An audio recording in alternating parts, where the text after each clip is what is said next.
Chegamos agora ao segundo tópico desta lição, uma lição onde estamos considerando sobre o apagamento dos pecados. Nesse segundo tópico, vamos nos aprofundar sobre um tema já enunciado no tópico anterior, que é a questão do juízo investigativo. Inclusive, esse é o título do tópico. O juízo investigativo. Pergunta A. Como Daniel descreve a cena do juízo? Então, Daniel usa aqui algumas palavras que mostram a solenidade disso. Ele vê Deus, ou ele usa o termo ancião de dias, e várias, vê fogo na base do trono, é um ambiente, cabelos, fala assim, né, cabelos brancos no ancião de dias.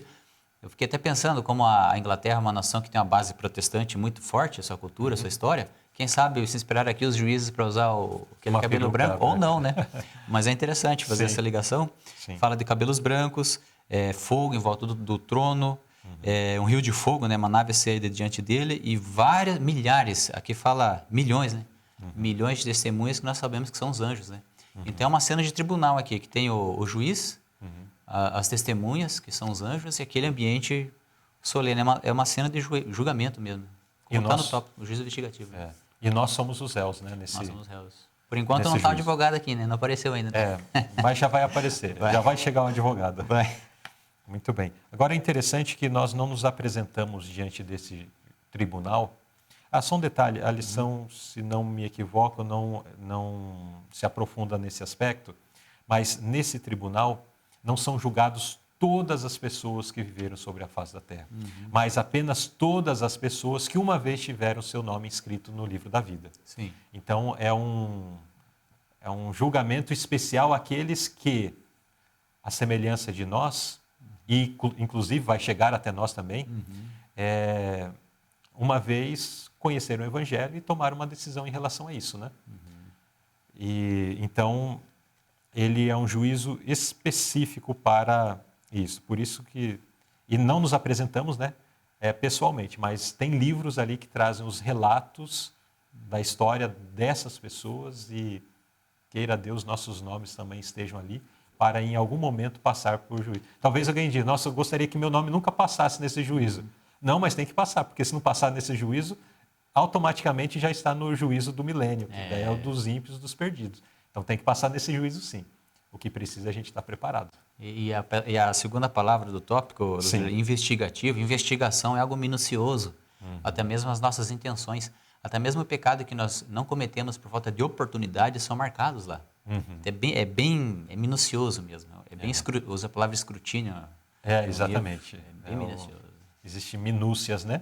Então, se examina aquilo que está registrado no que diz respeito a pecado. Teve uma lição já desse trimestre que a gente comentou, que pecado não é apenas fazer algo contrário à vontade de Deus, como também deixar de fazer o que é correto. E assim como o irmão Anderson agora mencionou, esta questão de pecados que só não foram cometidos porque faltou oportunidade. Estava no coração. O coração estava cheio daquilo. Né? Muito solene, né? É solene. E tudo isso será passado em revista, não diante de pessoas más, mas diante de seres santos. Mas isso aí, Luiz, não deve, irmãos, nos levar ao desespero, né? Se apega a Jesus, ele vai dar graça. Ele dá força, né? Que é o nosso advogado, né? E vamos chegar nele aqui. E a pergunta B. Quem mais participa do juízo? Nós abreviamos um pouquinho aqui, né, a questão, mas aqui em Daniel 7 dá ênfase na palavra filho do homem, e Hebreus 9, 24 fala de Cristo, fala que esse filho do homem é Cristo, né? Porque Cristo não entrou num santuário feito por mãos, figura do verdadeiro, porém no mesmo céu, para agora comparecer por nós perante a face de Deus. Então ele é o nosso advogado, que nunca perdeu uma causa e nunca vai perder, né? Exato. Então todos aqueles que têm a Jesus como seu advogado podem ter a certeza da absolvição, né? O problema está sempre em nós, não naquele. Na nossa falta de confiança, na nossa falta de entrega, na nossa falta de realmente estarmos plenos em Cristo, né? Sempre fica, às vezes nós queremos apresentar desculpas, apresentar as razões, justificativas, mas não é assim. quem pode nos absolver nesse tribunal não são as nossas melhores desculpas, mas é o nosso advogado, que é Jesus Cristo. E esse advogado, ele não aparece para que nós venhamos nos acomodar no pecado. Ele aparece para... Mateus 21, né? Seu nome será Jesus, porque salvará o povo dos seus pecados, não dos pecados, né? Usar a linguagem de advogado, né?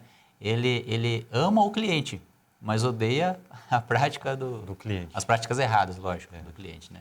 E esse é aquele que paga, esse advogado paga a culpa e, diferente de qualquer advogado desse mundo, ele tem a capacidade de trabalhar no coração do culpado para tirar as suas vontades, seus desejos de fazer o que é errado. Não né? cobra os honorários, né? Ele já pagou, né? E ainda não cobra, exatamente.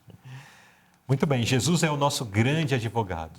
Está junto ao trono de Deus, está nesse tribunal para defender a nossa causa. Agora, como sabemos que essa vinda de Cristo ocorre em algum lugar no céu, mas não aqui na terra?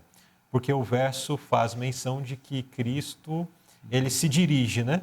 Se achega. Mas como sabemos que este movimento de Cristo não é a sua segunda vinda? Nós vimos toda uma figura de um trono, do Ancião de Dias, que é Deus, né, de testemunhas, e a capa da lição ela ajuda a esclarecer, ela mostra o santuário terrestre, que era uma figura do santuário celestial. E toda essa obra de Cristo aqui, ela está sendo concentrada agora lá até 1844, era o primeiro compartimento, e de lá para cá ele está no segundo compartimento, no Santo dos Santos, né, do lugar santíssimo. Então essa obra que Cristo está fazendo é no céu. Do juízo, né? Por enquanto é advogado, né? Por enquanto é nosso advogado, lá no céu. Exato. Então, no sistema de ritos aqui neste mundo, nós vamos ver no quinto tópico, mas só contextualizando dentro dessa pergunta, porque já menciono um pouco, no sistema do cerimonial terrestre, que acontecia nos santuários terrestres, existia um dia no ano onde o sumo sacerdote passava pelo lugar santo e entrava no lugar santíssimo, apenas um dia no ano. E lá ele realizava uma obra especial. Na verdade, essa entrada já era parte do processo, né? Sim. E ele entrava no lugar santíssimo dos santuários terrestres. E esta obra era a obra de purificação do santuário, que é o paralelo da obra do juízo investigativo que está acontecendo no céu hoje.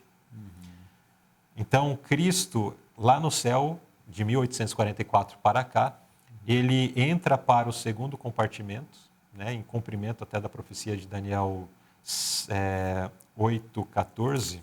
Eu vi 7:14 aqui, já ia me equivocando, né? Mas, da pergunta anterior. Mas Daniel 8:14, onde lá faz menção de que até 2.300 tardes e manhãs o santuário será purificado. Esse santuário é o santuário celestial. Eles pensavam que era terra, né? E essa profecia encontrou o seu fechamento, os 2.300 anos encontrou o seu fechamento em 1844. Teremos lição mais à frente que vai explorar sobre isso. E então, em 1844, inicia essa obra de purificação do santuário. Que santuário é esse? O celestial. Então, Cristo entra como sumo sacerdote no lugar santíssimo do santuário celestial, junto ao trono de Deus, para esse juízo investigativo, né? E desde então tem acontecido o juízo, iniciado pelos que já morreram, logo, não sabemos quão logo, ele chegará também aos vivos. E diz que vai ser rápido dos vivos, né? Diz que o do juízo vai ser rápido, né? Muito bem, então compreendemos neste segundo tópico um pouco da cena do juízo investigativo que está acontecendo lá no céu desde 1844. Um juízo muito detalhado, minucioso, onde a vida, conforme os registros dos anjos, de todos aqueles que uma vez tiveram seu nome registrado no livro da vida, então são passados em revista. Muitos nomes permanecem no livro da vida, mas quantos nomes que já estavam ali e foram retirados? Enfatizo isso porque essa deve ser a nossa reflexão, né? Muito mais do que o conhecimento dos processos de tudo o que está acontecendo, é nós entendermos, sabermos que essas coisas estão acontecendo lá no céu e o meu caso, o meu nome será julgado. E o que vai acontecer em vista disso? A decisão final depende das escolhas que eu faço hoje. E os mileritas, os crentes da época, eles questionavam, mas como assim purificar o santuário celestial, sei lá, é o céu, tudo é puro. É por causa dos pecados registrados lá, né? Exatamente. Oi, oi, oi! Apareci aqui no final do estudo de vocês para poder fazer um convite muito especial. Você conhece o canal Timotinho? Timotinho de Timóteo? Não conhece? É um canal exclusivo para estudo das crianças. As crianças podem estudar as suas lições todos os dias. Nós estamos com atividades respondendo junto com elas, para que elas possam estudar a lição com alegria, né? E responder todas as lições. Assim como vocês fazem também o estudo da lição dos adultos, nós temos o estudo da lição dos infantis. Então, se você não conhece, corre lá, procura lá no YouTube, canal Timotinho. E aí você se inscreve, dá seu like, assiste os nossos vídeos e também tem o convite que vocês podem fazer para os sobrinhos, netos, filhos, mostrando que eles têm agora um conteúdo cristão para estudar a lição e assim vocês podem ficar tranquilos que eles estão fazendo uma coisa muito boa, né? Então eu convido você, eu aguardo você lá, que você possa se inscrever. Tchau, tchau!